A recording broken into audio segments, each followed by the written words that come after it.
Nesta videoaula vai-se ver a microeletrónica do silício.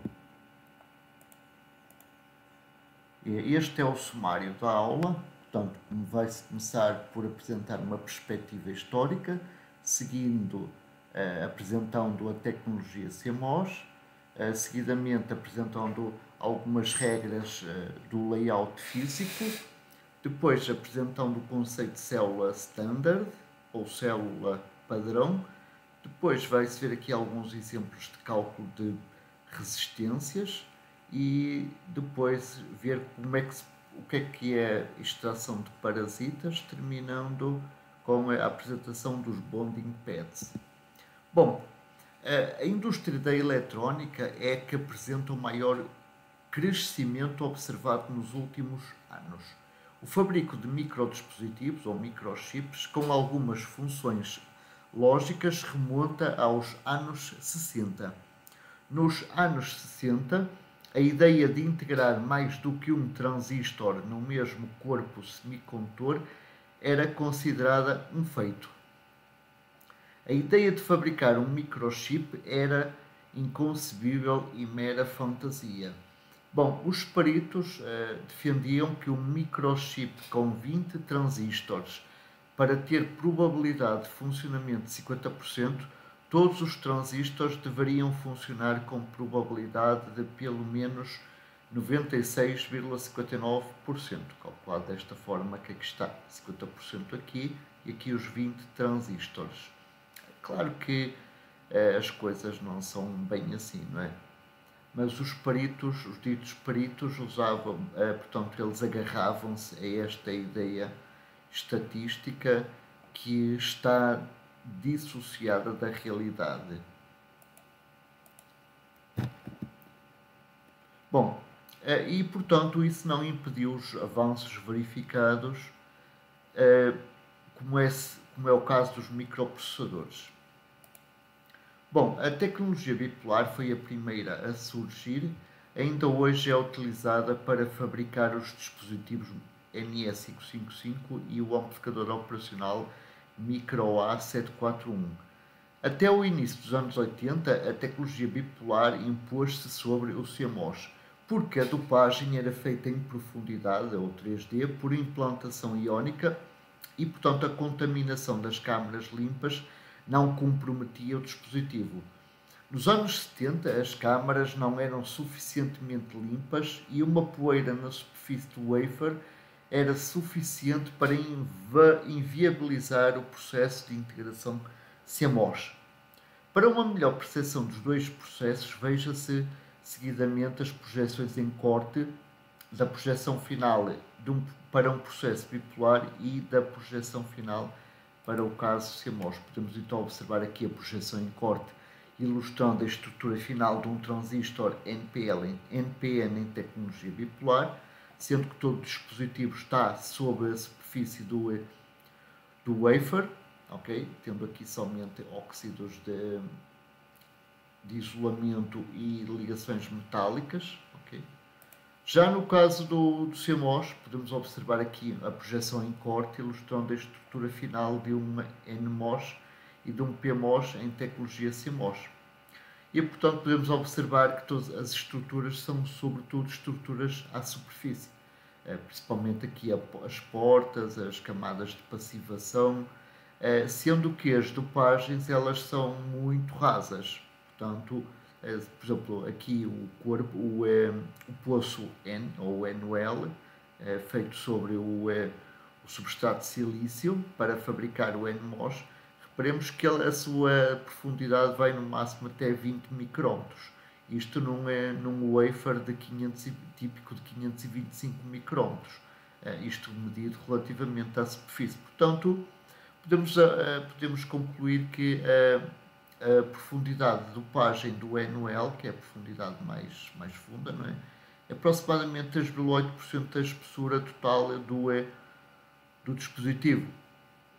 Então podemos concluir, portanto, que o CMOS, não é? Os transistores NMOS e PMOS, eles são sobretudo superficiais. Portanto, uma poeirinha aqui nestas zonas, principalmente aqui nas nas portas, na zona das portas, iria ser desastrosa.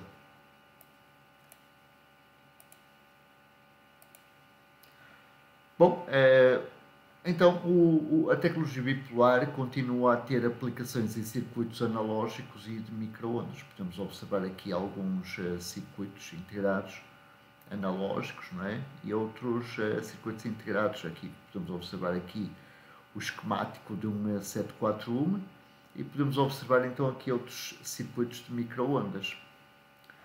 Claro que também existe eletrónica digital em bipolar, nomeadamente na família TTL, mas há muito tempo que a família CMOS já ultrapassou a tecnologia TTL. Portanto, no caso do CMOS, este predomina sobretudo em circuitos digitais, como é o caso de microprocessadores e mesmo portas lógicas e memórias.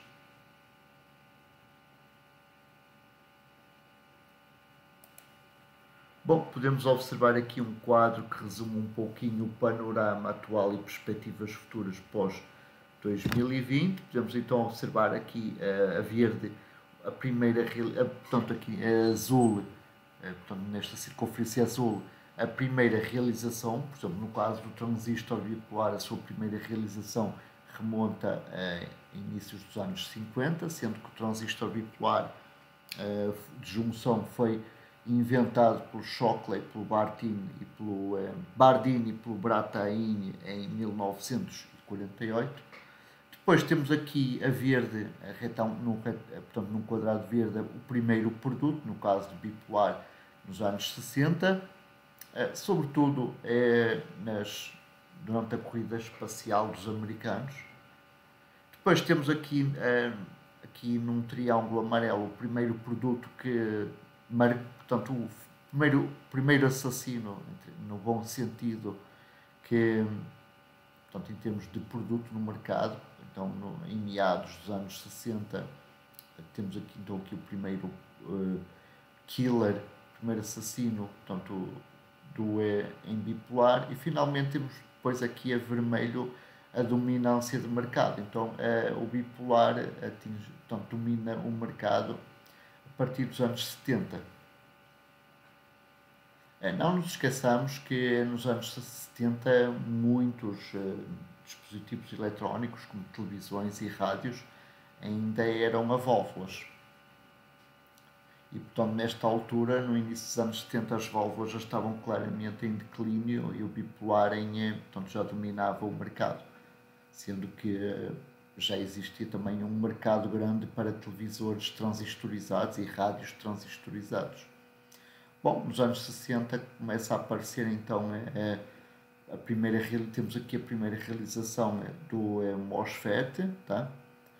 E pronto, e aqui a dominância de mercado ocorre em inícios dos anos 80, altura em que as câmaras limpas já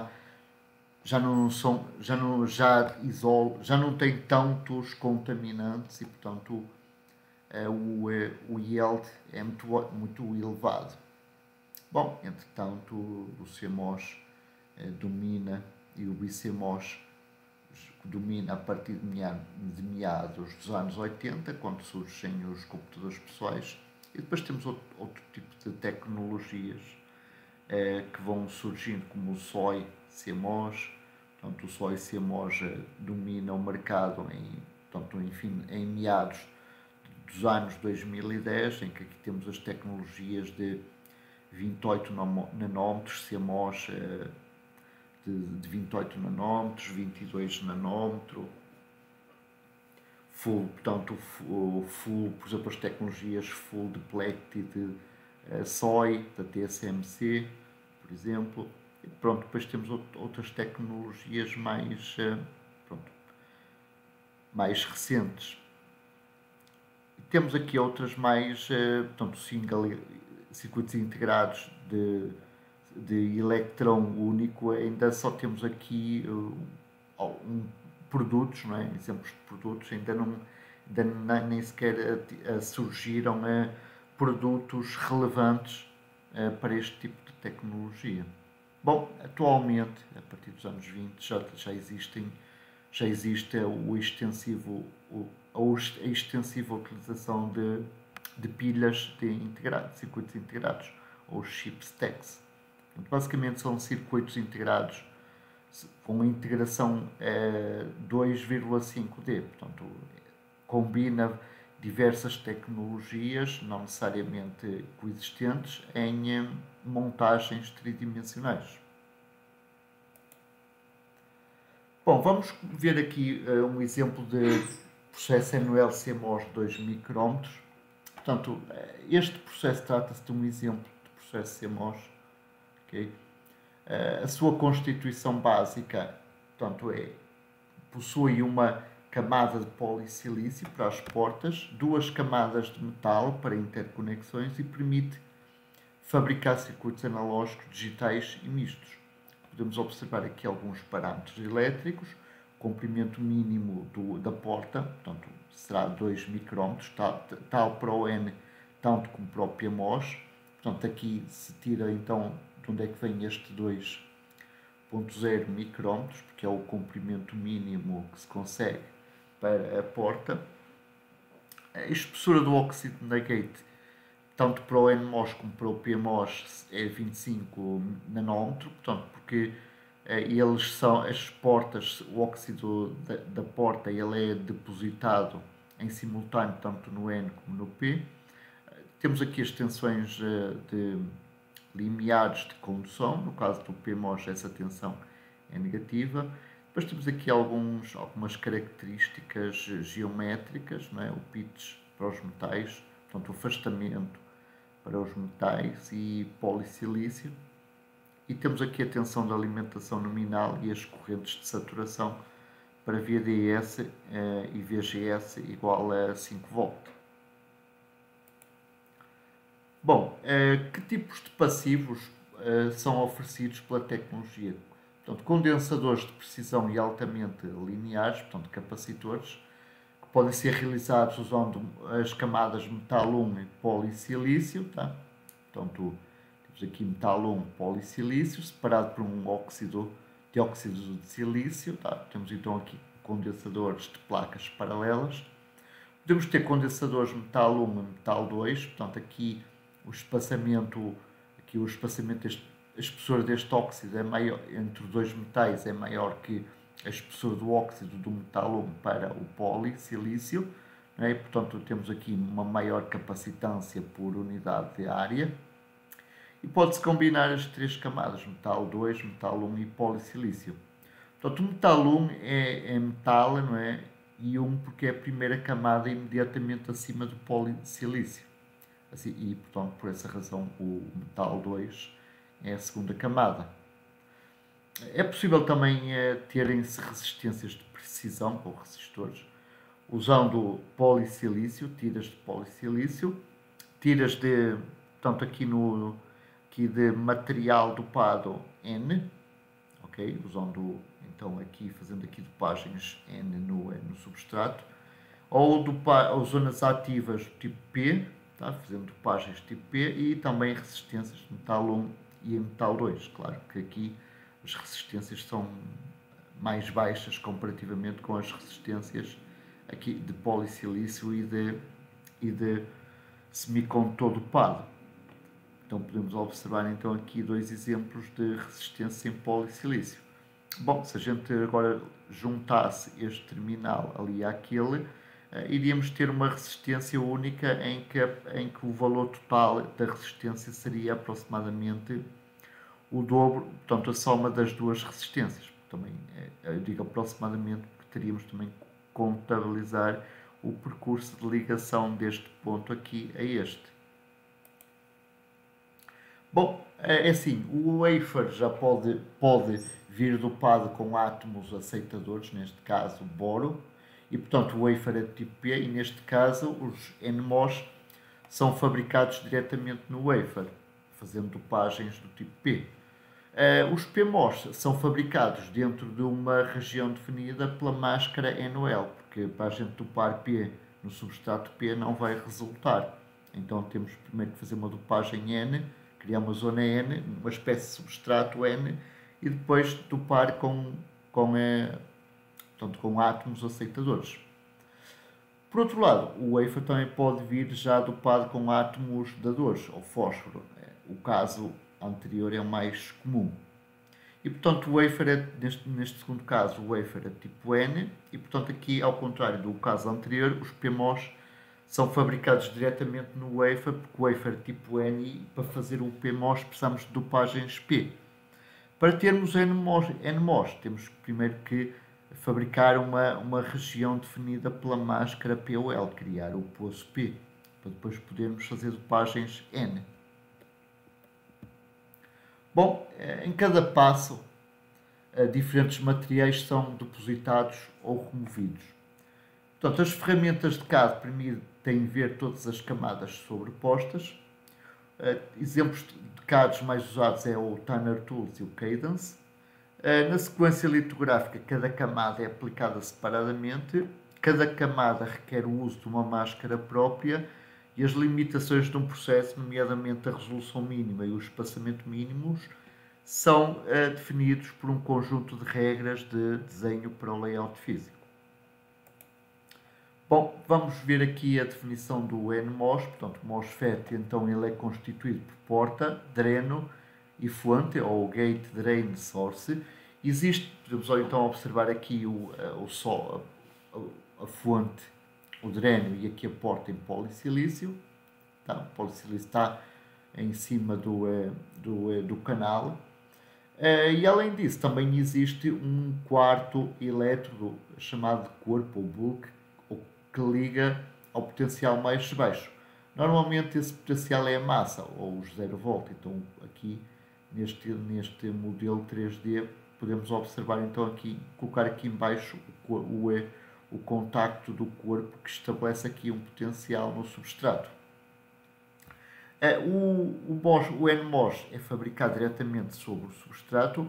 Esta é a razão de, no início, nos primórdios da tecnologia dos MOSFET, esta é a razão de, no início, haverem somente transistores tipo N, tendo surgido os PMOS mais tarde. Temos aqui o símbolo, não é, de 4 terminais: porta, fonte, dreno e corpo. Podemos então observar aqui uma vista de cima para baixo do NMOS. Bom, a construção do layout de um NMOS necessita dos seguintes elementos. Precisamos do substrato P, precisamos de zonas dopadas a N+, para definir aqui o canal do NMOS. Precisamos de polissilício para definir aqui a porta ou gate. Precisamos de oxissilício para fazer isolamentos. Precisamos no mínimo de metal 1 para fazer aqui as conexões. Precisamos também de zonas dopadas P+, para criar aqui o corpo do NMOS. Portanto, a dopagem do corpo tem a mesma, portanto, usa o mesmo tipo de impurezas do substrato. Neste caso aqui vamos ter uma dopagem fortemente de P+, portanto, justamente para reduzir aqui a barreira de potencial no contacto do corpo, para que este contacto seja óhmico e não retificativo. Se não tivermos aqui esta dopagem forte de P+, vamos ter aqui um diodo Schottky. Bom, as camadas de óxido de substrato são implícitas no desenho e, portanto, elas não são representadas. O contacto serve para gerar uma máscara para eliminar o dióxido de silício em certas zonas, portanto, para remover aqui o dióxido de silício. E o objetivo dos buracos é permitir que o metal 1 em cima fique eletricamente ligado à camada N+, e à P+, também. Existem dois parâmetros básicos da geometria de um MOSFET, que é o comprimento do canal, que é o afastamento. Bem, e temos também a largura W, que é a largura do canal.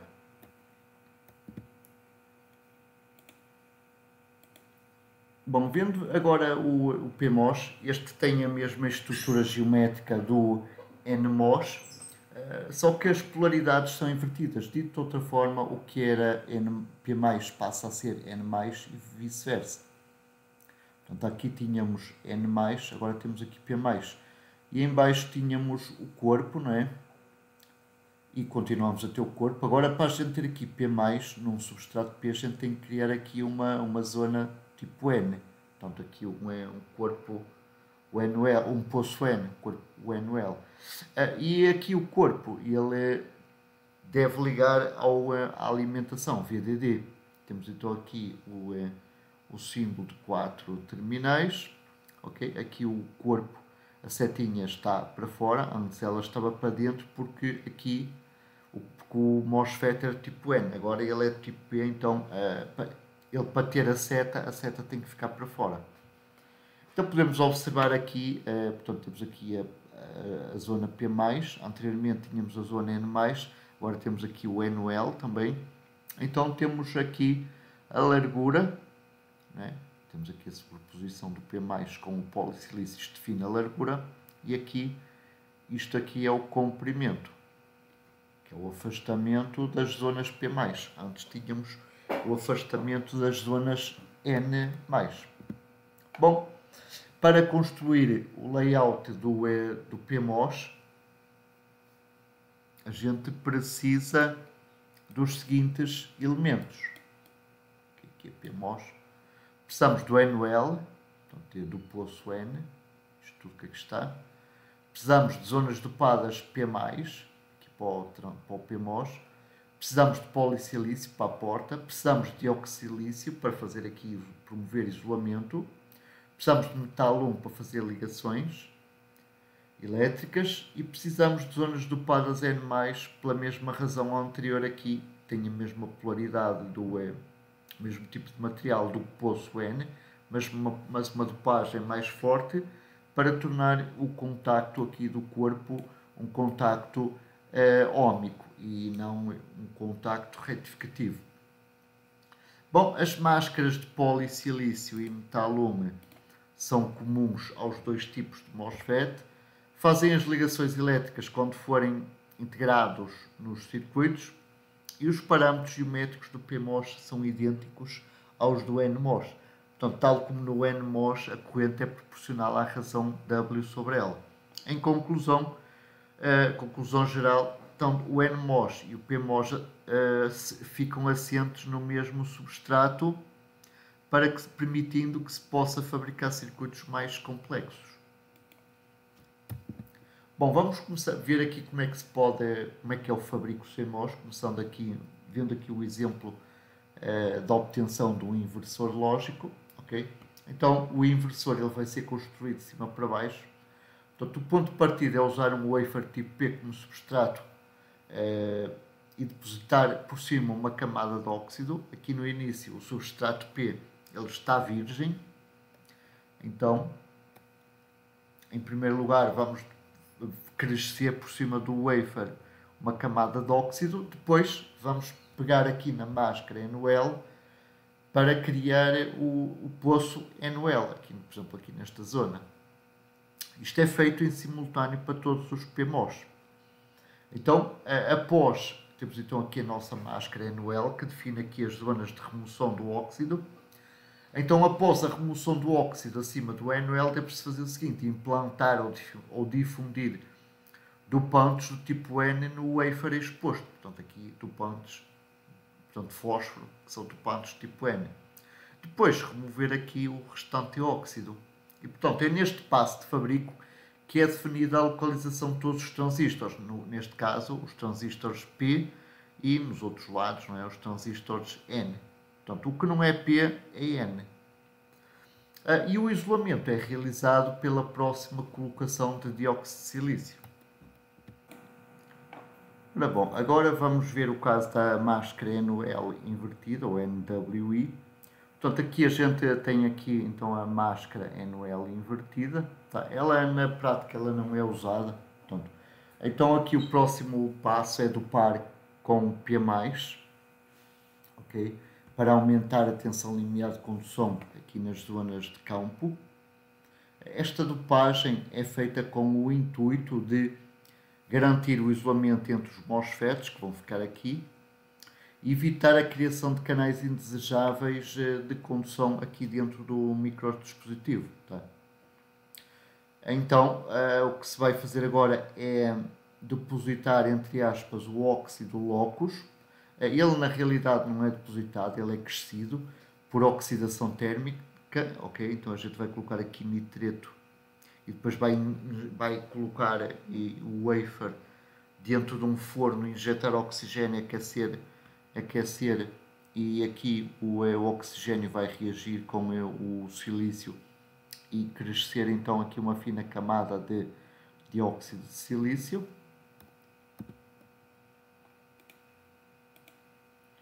Bom, então esse óxido locus é então depositado num forno para isolar os MOSFETs, aqui está ele. Okay? Após a remoção do nitreto de silício, segue-se depois a deposição de um óxido por cima do wafer, o chamado óxido da gate, que este óxido é bem mais fino que este óxido locus. Portanto, locus significa Local Oxidation of Silicon. O polissilício que forma as portas, as gates, é então depositado por cima por CVD e depois padronizado. Portanto, esse padrão é definido pela máscara polissilício. A camada fina de óxido de gate não é visível, mas é possível ver-se aqui então a máscara de polissilício. Seguidamente segue-se a máscara de dopagem N, ou SN, shallow N. Shallow significa rasa, portanto a dopagem ela é rasa. Então, dito de outra forma, ela vai definir as zonas de dopagem N+, usando-se fósforo para a dopagem N+, aqui no source e no drain do NMOS e aqui no corpo do PMOS. Okay? Bom, seguidamente segue-se a máscara SP. Portanto, esta máscara cria então o PMOS e o contacto com o corpo do NMOS. Então, temos aqui as dopagens de P+, aqui no PMOS, por cima do NOL, e temos aqui a dopagem do corpo do nosso NMOS. Portanto, a máscara SN vai definir as zonas de dopagem P+, com boro nos sources e nos drains do PMOS e nos corpos dos NMOS. Portanto, aqui as máscaras SN e SP parecem sempre associadas à máscara Active. Bom, a próxima máscara é a máscara Contacto, ou CO. Neste passo, o wafer está todo isolado por óxido, desde a formação do locus. E também temos aqui um óxido, não é? Já formado após as dopagens. Todavia, não há como aceder às zonas ativas, então é necessário criar zonas de passagem ou furações aqui portanto, para ligar os terminais dos MOSFET. Isso é feito com a máscara Contacto, que define zonas de remoção do óxido aqui, nestas zonas, aqui. Bom, então, após remover o óxido nos sítios dos contactos, vai-se depositar metal-1 por cima. Tal permite então efetuar ligações metal-1 aqui ao polissilício, metal-1 às zonas ativas, aqui e aqui, metal-1 ao polissilício, ok? E portanto, o que se faz é deposita-se metal-1 por toda a área do wafer e depois, usando a máscara metal-1, vai-se padronizar usando técnicas de litografia e de corrosão, deixando apenas esse material nas zonas onde temos nas zonas definidas pela máscara metal-1. Bom, depois faz-se portanto, cobre-se novamente o wafer com uma nova camada de óxido, dióxido de silício. Neste caso ele já não é crescido, mas sim mesmo depositado, neste caso por CVD. E depois vamos ter que especificar as zonas de furação para ligar o metal 1 ao metal 2, que vai ser depois depositado por cima. E neste caso, isso é feito com a máscara via. Okay? Podemos observar aqui as zonas de furação logo acima do metal 1. Portanto, portanto, é necessário então corroer essas zonas de óxido acima do metal 1 para efetuar contactos elétricos, nomeadamente metal 1, que é para a ligação de zonas de polissilício aqui ao metal 2 e metal 1 ao metal 2 e polissilício metal 2 para ligar as zonas de polissilício ao metal 2. E portanto as vias passam por estes buracos e asseguram essas ligações. Seguidamente temos a máscara metal 2, portanto após remover o óxido nos sítios das vias, deposita-se metal 2 e depois o metal 2 é padronizado usando a máscara metal 2. E a máscara metal 2 vai definir zonas onde o metal não vai ser removido. Bom, o passo final consiste então na deposição de duas camadas sucessivas. Esses materiais cobrem todo um microdispositivo e são dielétricos. Temos então dióxido de silício sobre o metal 2, aqui cinzento, e o nitrato de silício sobre o dióxido de silício. As camadas de proteção são depositadas sobre toda a superfície. O nitrato de silício é uma boa barreira contra impurezas e proteção anti-arranhões. Portanto, é neste passo que são feitas as aberturas para os bonding pads e tal obriga a usar uma nova máscara, a máscara final chamada overlayer, que vai definir aqui zonas de furação dessas do nitreto e do dióxido de silício, para se fazer as ligações para o exterior do microdispositivo. Então, temos aqui o dispositivo final, que é um inversor lógico. Então, aqui no A temos a zona do bonding pad de saída para o encapsulamento. Aqui no B, a B, temos os contactos do substrato, aqui no caso do PMOS. O C e o D são os contactos de source e drain do nosso C e E são o source e o drain do nosso NMOS. O D é o gate, aqui, somos o gate. E porquê é que eu digo taxativamente que este é o source e este é o drain? Porque o source no NMOS ele está a um potencial inferior ao drain. E normalmente o corpo está em 0 volt, como neste caso o corpo está ligando neste terminal e está em 0 volt, então isto aqui é o source. Bom, aqui o F é o nó de saída, aqui temos aqui as ligações dos dois drenos por metal 1. Depois temos aqui em G o dreno do PMOS, okay? Temos aqui o H, o gate do PMOS, e temos aqui o I, que é o source do PMOS, e o J, o corpo. Porquê é que eu sei que este QI é o source? Porque o source liga ao corpo do PMOS que liga ao VDD. O source no PMOS está sempre a um potencial mais elevado do drain e, portanto, o potencial aqui, neste caso, este terminal está a ligar ao corpo que liga ao potencial mais elevado. Portanto, aqui é o nosso source do PMOS. E finalmente aqui em K temos o terminal de entrada que liga nos dois, portanto, liga aqui nas duas portas. Bom, podemos então observar aqui em cima o diagrama do circuito, ok?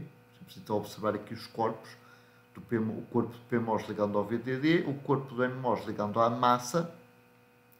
Temos aqui o terminal de entrada ligando às portas dos dois MOSFET e o terminal de saída ligando aos drenos dos dois MOSFET. Podemos observar então aqui o layout. A azul escuro temos o metal, aqui a preto temos os contactos, okay? Aqui a cinzento temos as zonas que cercam o contacto e que ligam a metal 1 e que são em metal 1. Aqui temos portanto, a zona ativa, que é do tipo N+. Aqui temos o N+, novamente. Okay? Aqui a vermelho temos a porta, o polissilício. Aqui a verde temos as zonas ativas. Aqui a amarelo temos o NL. Aqui temos portanto, aqui temos o N+, aqui não é necessário o P+, porque o que não é, aqui não é necessário o P+, aqui no Pmos e aqui no corpo do Nmos, porque o que não é N é P, ok? E vice-versa. E temos então aqui a projeção em corte, temos então aqui as zonas de dopagem N, no caso do Pmos, aqui P, zonas de dopagem P+, para o corpo, ok? Temos aqui a vermelho a porta, temos aqui o dreno do Nmos que liga ao dreno do Pmos, temos aqui as zonas dopadas P+, e aqui a zona dopada N+, para o corpo do Pmos. E podemos observar aqui os óxidos. Portanto, aqui esta projeção em corte é esta projeção em corte aqui. Portanto, é a vista lateral desta linha à linha. Bom, vamos ver aqui então como é que se pode desenhar então um inversor. Portanto, vamos usar aqui a terminologia do LEDIT, do Tanner Tools. Então, vamos precisar da máscara NOL para o poço N, vamos precisar da máscara Active Area para as zonas ativas, vamos precisar das máscaras SP para os implantes tipo P, ou dopagens P, a máscara SN para o implante tipo N, ou dopagem tipo N. Todavia, a máscara SN é dispensável porque dentro de uma zona ativa não podem haver zonas sem dopagem. Portanto, o que não é P+, só pode ser N+. Mas pode-se desenhar a máscara SN tranquilamente, que não altera em nada. Precisamos da máscara polissilício, contacto, metal 1, via, metal 2 e overlayer. Vamos então aqui começar. Aqui do lado esquerdo temos o layout completo e aqui do lado direito temos os passos de desenho. Vamos começar aqui então por desenhar o NOL. Okay? Aqui podia ter desenhado somente um retângulo, okay? Mas aqui dois retângulos da mesma máscara, se eles se tocam, a área toda a mesma, portanto é como se fosse um grande retângulo único. Então aqui temos que definir aqui a zona onde vai ficar o Pmos, então desenhar aqui a zona do NOL. Depois vamos ter que definir as zonas ativas, onde é que se vão fazer as dopagens. Aqui vamos ter que fazer a dopagem do source drain e aqui dos corpos, no caso Pmos, e aqui vamos fazer a dopagem source drain do Nmos e aqui a dopagem dos corpos do Nmos. Bom, a seguidamente vamos aplicar aqui nestes retângulozinhos pequenos aqui as zonas de dopagem P, e aqui neste retângulo grande as zonas de dopagem P para o source drain do Pmos e para o corpo do Nmos, ok?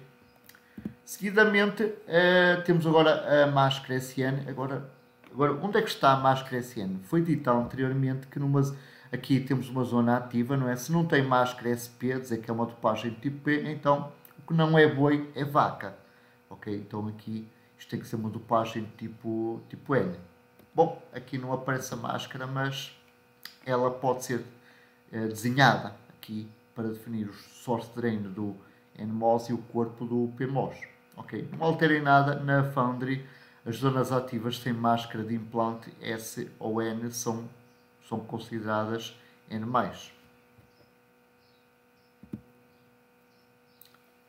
Bom, continuando então não foi necessário colocar aqui a máscara SN, porque já sabemos que aqui onde tem Active se não tiver máscara SP, então é uma dopagem tipo N. Seguidamente vamos colocar aqui o polissilício, ok, desenhá-lo aqui, tudo isto a vermelho é polissilício. Agora vamos colocar aqui os contactos, aqui um contactozinho para ligar o polissilício, que liga as duas portas a um metal 1, aqui os contactos de source e drain no Pmos, source e drain no Nmos, aqui os contactos de corpo no Pmos e os contactos de corpo no Nmos. Okay? Agora o próximo passo é desenhar o metal 1. Então aqui temos aqui tudo isto, aqui os corpos ligam aqui este terminal, portanto este aqui vai ser o source do Pmos e portanto este vai ser o dreno do Pmos. Aqui, portanto isto aqui liga a VDD, não é? Aqui o corpo liga aqui, portanto, tem que ligar a 0, não é? Então, aqui, se a gente ligar aqui este terminal do NMOS aqui a 0, não é? No mesmo potencial do corpo, então se aqui é 0, este é o source do NMOS e, portanto, este aqui vai ser o dreno do NMOS. Então, aqui os dois drenos do PMOS e do NMOS ligam entre si através de metal 1. Bom, depois vamos colocar aqui as vias, aqui assim nestas zonas, aqui mais, assim mais, ok? Pronto, então definidas as vias, né? Agora é só colocar metal 2. Pronto, repare-se que aqui as vias, tanto as vias têm que ficar cercadas por zona ativa, os contactos têm que ficar cercados por zonas ativas e metal 1, ou polissilício metal 1, e as vias elas têm que ficar completamente cercadas por metal 1 e metal 2. Okay. Aqui temos uma talisquinha pequena de metal 2, quase que nem se vê, e tudo isto aqui é metal 2, assim como aqui. Finalmente, vamos definir as zonas de furação do óxido de proteção para ligar os bonding pads ao encapsulamento. Então, esta parte aqui, zona máscara overlayer, aqui o dielétrico vai ser furado até atingir o metal 2 para fazer a ligação elétrica daqui deste metal 2 para fora. E pronto, o layout do inversor está desenhado. Então aqui, esta porção aqui, na sobreposição, reparemos aqui a sobreposição do active e aqui a verde e do polissilício. Esta parte aqui é o comprimento, esta sobreposição nesta direção é a largura do PMOS. Aqui reparemos aqui o active do NMOS e a sobreposição do polissilício, da porta, não é? Então isto aqui, esta distância, este comprimento, aqui será o comprimento do canal do NMOS, e esta distância aqui será a largura do nosso NMOS. Assim a olho observa-se que os comprimentos são iguais, não é? Porque aqui a tira é única, não é? De polissilício, e aqui também a olho pode-se observar que, mais ou menos, não é? Que as larguras, tanto do P como do NMOS, são iguais. Então as relações W sobre L de ambos os MOSFET, PMOS e NMOS são iguais. Bom, vamos agora à questão das regras de layout físico, não é? Para desenhar o layout é preciso um conjunto de regras, não é desenhar à maluca como a gente quer, não é à escolha do cliente. Portanto, basicamente é isto. Se as regras forem respeitadas, é mínima a probabilidade de falha ou funcionamento diferente do expectável. Em caso de falha, o mais provável foi ter havido falha de projeto, falha humana, por assim dizer. E, portanto, a regra mais simples é a largura mínima das linhas. Ok, isso é fácil perceber. A segunda regra mais simples é a distância entre duas estruturas. Ok? Bom, existem dois tipos de restrições. As restrições intra-layer, que definem dimensões de objetos num mesmo layer, e as restrições inter-layer associadas a dois ou mais layers, por exemplo, áreas comuns.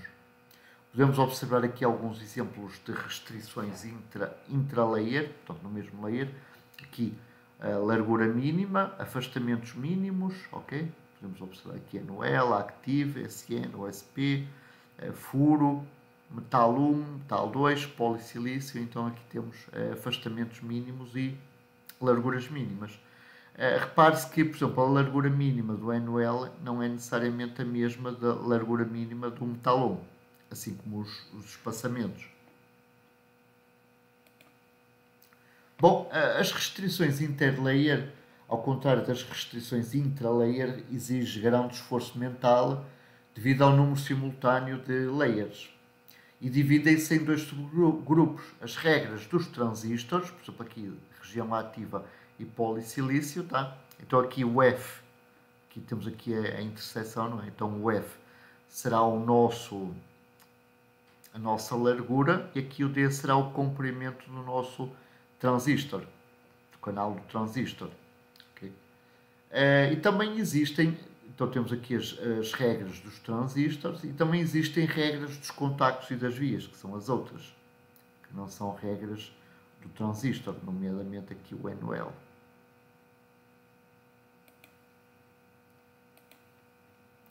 Continuando aqui com regras dos contactos e das vias, podemos observar aqui metal 1, metal 2, metal 1. Então aqui a ligar um metal 2 ao metal 1 temos aqui uma via. A via tem que estar cercada tanto por metal 1 como por metal 2. Okay? Temos aqui depois aqui esta largura, também existe um valor mínimo para esta situação. Aqui, por exemplo, aqui temos aqui polissilício e aqui metal 1, aqui um contacto, portanto, active. Metal 1, aqui também temos que ter distâncias mínimas, aqui afastamentos mínimos. Pronto. Temos então aqui um conjunto de afastamentos e larguras mínimas, aqui para diversos layers em simultâneo. Então aqui temos active, metal 1, temos aqui, portanto, active, neste caso é tipo N+, polissilício, metal 1, polissilício, ok, temos aqui a ligação, metal 1, metal 2, etc. Então temos aqui uma panóplia de regras. Okay.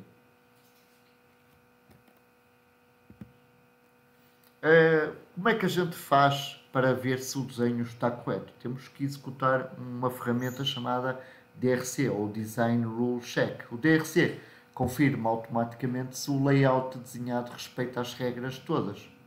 Okay?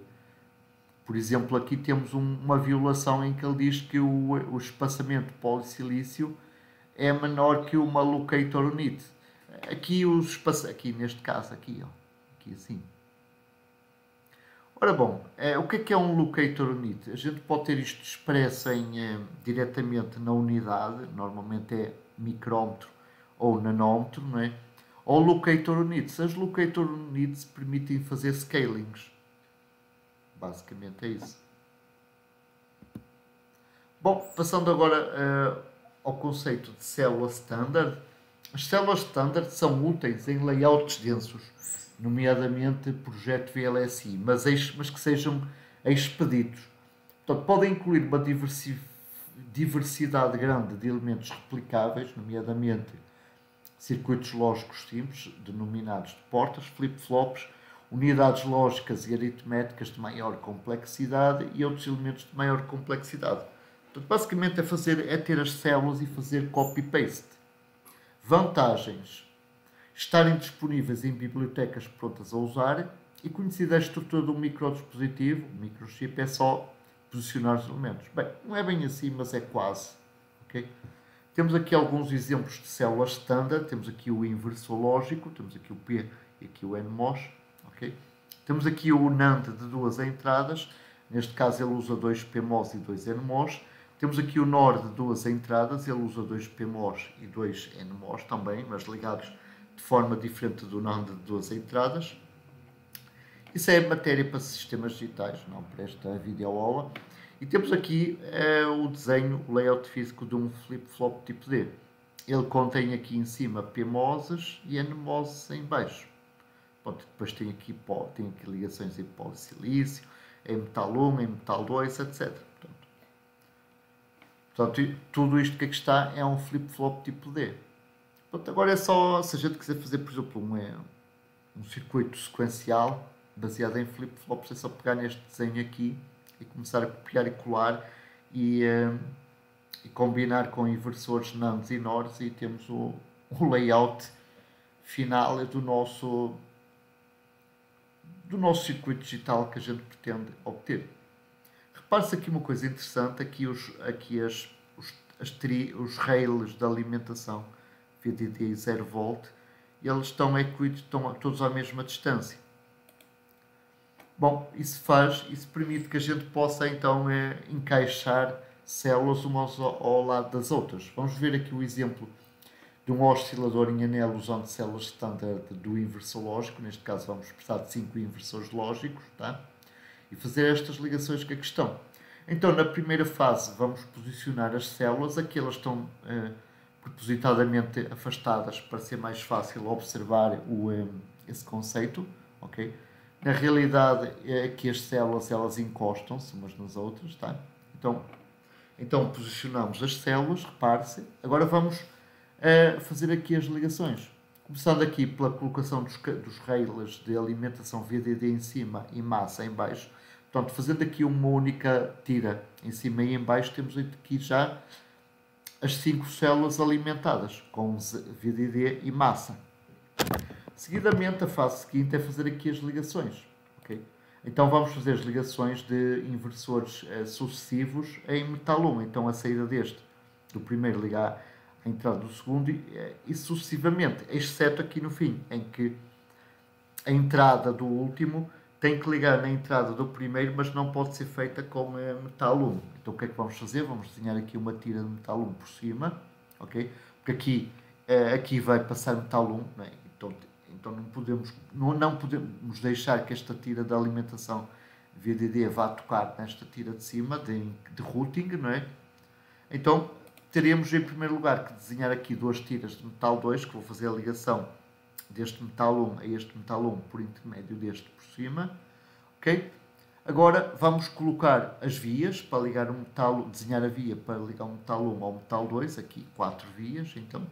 E agora, para a gente tem que garantir que a via tanto está cercada por metal 1 como por metal 2. Neste momento vamos assumir que o metal 1 está correto, não é? O cercamento está correto, mas neste caso claramente vê-se que as vias não estão totalmente rodeadas por metal 2. Então vamos desenhar aqui, vamos garantir a regra interlayer metal 1, metal 2, tendo uma distância periférica metal 1 via e metal 2 via aqui, garantida. Okay? Então basicamente a gente pode ter aqui já uma célulazinha em que ela contém uma tira de metal 1, uma tira de metal 2 e uma via no meio. Então é só colocar aqui nas 4 ligações. E da forma que está aqui, então a saída do último inversor liga na entrada do primeiro inversor. E está o layout do inversor, do oscilador em anel desenhado. Pronto. Bom, vamos aqui infelizmente a gente tem elementos parasitas, sendo um deles a resistência, né? Mas vamos também usar isto em nosso favor. Portanto, como é que a gente pode fazer isto? Bom, vamos ver como é que se calculam resistências. Portanto, temos a resistência da tira é a resistência de superfície, R sheet, da interligação. Portanto, a fundição, a foundry, normalmente dá esse valor e essa resistência é especificada em ohm por quadrado. Okay? Então, a gente aqui, a resistência de folha, não é? De sheet, ela é dada pelo número de quadrados vezes a resistência por quadrado. Então, aqui, o número de quadrados é simplesmente dividir o comprimento pela largura. Ok? Então, mais ou menos, a olho a gente vê que tem aqui destes quadrados grandes, não é? 1, 2, 3, 4, 5 quadrados. Então, a resistência daqui para ali vai ser aproximadamente 5 vezes a resistência por quadrado. Okay. A gente pode ter aqui quadrados mais pequenos, só que, pronto, aqui, se a gente usar estes quadrados mais pequenos, vamos ter aqui, portanto, aqui temos 8, não é? Então, vamos ter aqui 5 vezes 8, 40, vamos ter aqui 40 quadrados, não é? No comprimento vamos ter 8 quadrados aqui na largura. Então, 40 dividido por 8 vai dar na mesma 5. Então, é irrelevante termos quadrados grandes ou quadrados pequenos, como temos aqui em baixo. Okay? A resistência R1, R3 e R2 aqui nestes 3 casos, são as mesmas. Só que tem uma pequena diferença, é que a resistência R3 ela consegue aguentar uma corrente maior que a resistência R1, por sua vez a resistência R1 consegue aguentar uma corrente maior que a resistência R2. Portanto, as resistências são iguais, ok? Mas aqui a vermelho ela consegue aguentar mais corrente, porque a sua largura é maior do que aqui a resistência azul, tá bom?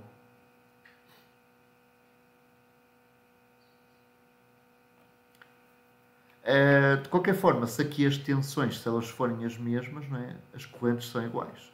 Agora, estas correntes I1, I3 e I2, elas podem, apesar de serem iguais, elas podem eventualmente destruir aqui a resistência menor e eventualmente também esta, não é? Se a gente viu a exceder o limite de corrente.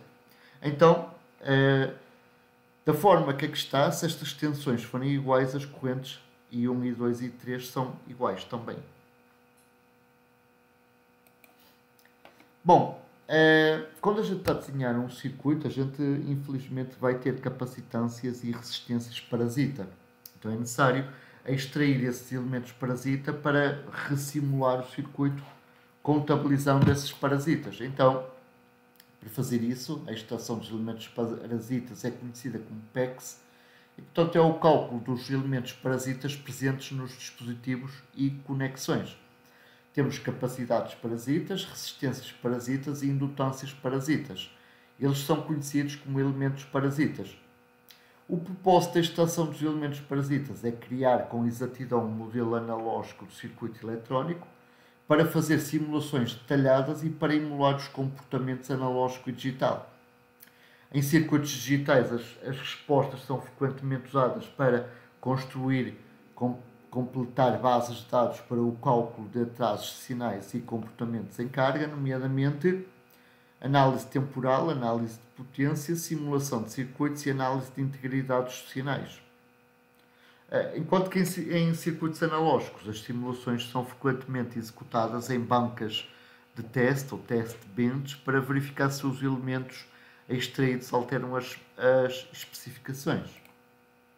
Então, podemos ter capacidades parasitas laterais e verticais das interconexões, então temos a extração CC, ok? Temos então aqui capacidade parasita entre dois níveis vizinhos de metal e também capacidade parasita entre metais do mesmo layer. Bom, podemos modelizar as capacidades parasitas do MOSFET usando o C. Então, se a gente fizer uma extração C, então estamos a extrair as capacidades parasitas do MOSFET. Tá? Então, temos aqui a espessura do óxido fino, não é? Então temos aqui capacidade CGS, CGD, etc. Então, desta forma, usando uma extração C, a gente também extrai estas capacidades. Bom, também é possível modelizar as resistências parasitas do MOSFET, neste caso resistências de contacto, usando a extração tipo R. Temos diversos tipos de parasitas presentes, nomeadamente front-end offline, ou FEOL, que são os parasitas associados com os dispositivos semicondutores. Então, tomem em conta os layers usados no emprego dos dispositivos, nomeadamente transistores, capacidades e resistências. Temos também as middle end offline, MEOL, que são os parasitas associados com os contactos em dispositivos semicondutores. Portanto, tomem em conta os layers usados para ligar os dispositivos aos layers de metal, consistindo em uma série de contactos e interconexões locais. Finalmente, temos o back-end offline, ou BEOL, que são os parasitas associados aos layers de interconexões. Portanto, tomem em conta os layers de metal, interconectando os diversos dispositivos, nomeadamente transistores, capacidades, resistências, entre outros. Existem diversos métodos de executar a extração dos parasitas, nomeadamente o Field Solver Based. Portanto, o PEX resolve as equações de Maxwell para obter os parasitas R, L ou K, que são as constantes dielétricas. Este método é conhecido como extração 3D, é um método de maior precisão do que o método baseado em regras, requer mais poder de processamento e não é usado para extração completa no microdispositivo. Emprega um dos algoritmos de elementos finitos ou random walking. Portanto, basicamente ele faz um trade-off entre o tempo de processamento e a precisão, sendo o algoritmo de elementos finitos mais preciso que o random walking. E, portanto, a solução STAR-RC da empresa Synopsys é baseada no solver denominado de Rapid 3D.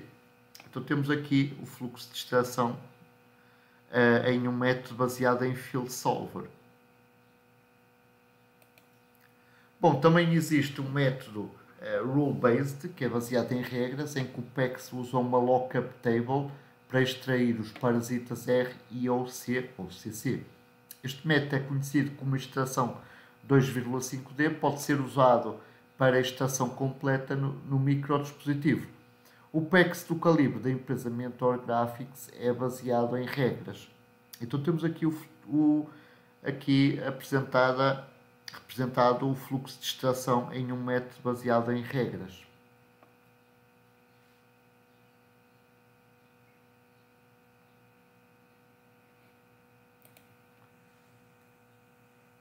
Usando o PEX do calibre da empresa Mentor Graphics, então temos as possibilidades da extração R mais C mais CC, aqui, em que extrai todos os parasitas R e C capacitivos, gera netlists muito extensos, não sendo apropriado para grandes projetos ou projetos com tempo de execução muito apertado.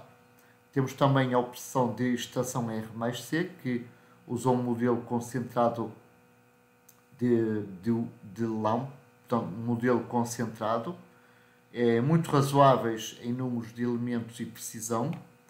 Temos também a extração R, em que extrai apenas os componentes resistivos, podendo ser usada em debug, e temos a extração C mais CC, em que extrai apenas os componentes C e CC, portanto, as capacitâncias dos transistores e das interconexões. É usada em situações insensíveis aos valores de resistência e quando o projetista tem elevada confiança no layout. Passando agora para os bonding pads. O bonding pad é a interface entre o microdispositivo e o elemento de encapsulamento, ou carrier. Okay. Temos aqui os pads e aqui os bondings que ligam o microdispositivo ao encapsulamento. Podemos observar aqui alguns exemplos, sendo este aqui mais em detalhe. Temos aqui o pad e depois aqui o bonding pad, que liga, que liga os metais aqui nas zonas de abertura ao encapsulamento. Podemos observar então ali os pads nos retângulos.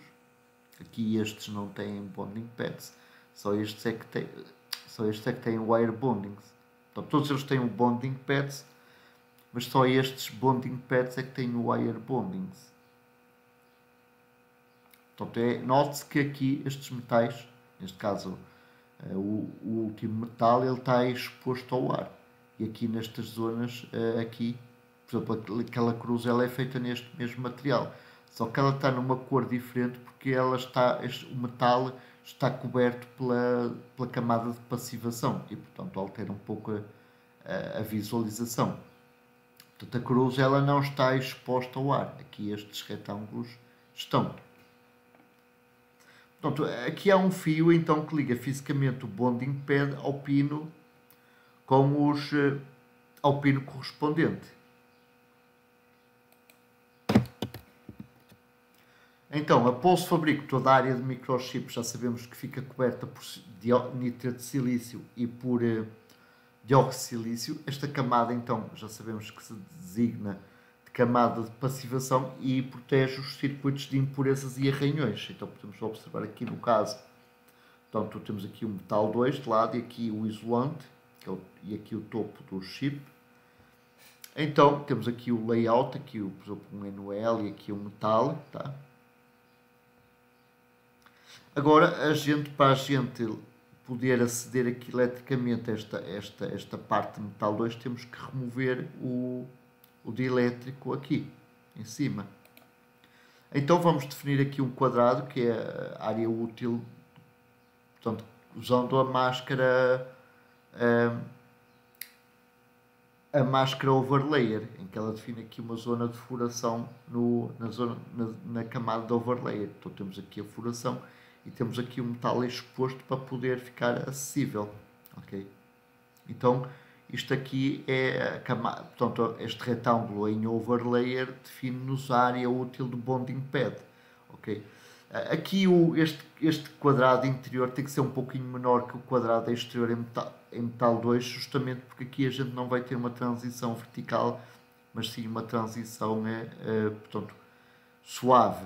Existem regras também que especificam este espaçamento mínimo do overlayer relativamente ao metal de topo, ao metal top. Bom, podemos observar aqui o layout de um bonding pad. Portanto, aqui a verde isto é metal 2. E aqui a cor de rosa temos o nosso, aqui a cor de rosa e branco, temos o nosso overlayer. Bom, aqui temos um também amarelo NOL, ele só serve apenas para isolamento suplementar entre o bonding pad e o substrato.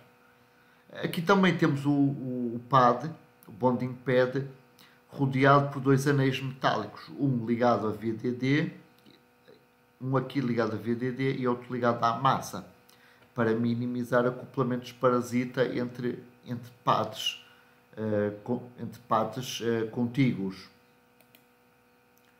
Bom, no layout final, então, podem-se colocar os bonding pads em redor do microdispositivo como se de legos tratassem. Temos aqui um exemplo de um bonding pad, ok? Aqui esta parte é a parte que fica exposta, tá? Aqui a verde é um metal 6, que é a última camada de metal. Aqui o metal 6 tem que ser um pouco maior que o retão, que o quadrado do overlayer, justamente pelas razões anteriores. Isto aqui são as proteções anti-eletricidade estática, ok? Então aqui o que é que está? O pad está aqui todo, o pad e as proteções. Então agora vamos colocando aqui os pads sucessivamente uns a seguir aos outros, como se fossem legos, e temos aqui um microdispositivo total. Podemos observar então que aqui o pad e as proteções repetem-se aqui em baixo. Aqui temos alguns pads específicos, não é? Nem todos são iguais, mas todos eles têm este quadradinho para defuração.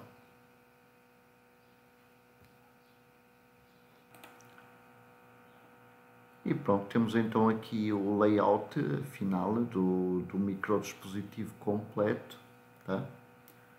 E agora vamos ver a fotografia deste layout após fabricação.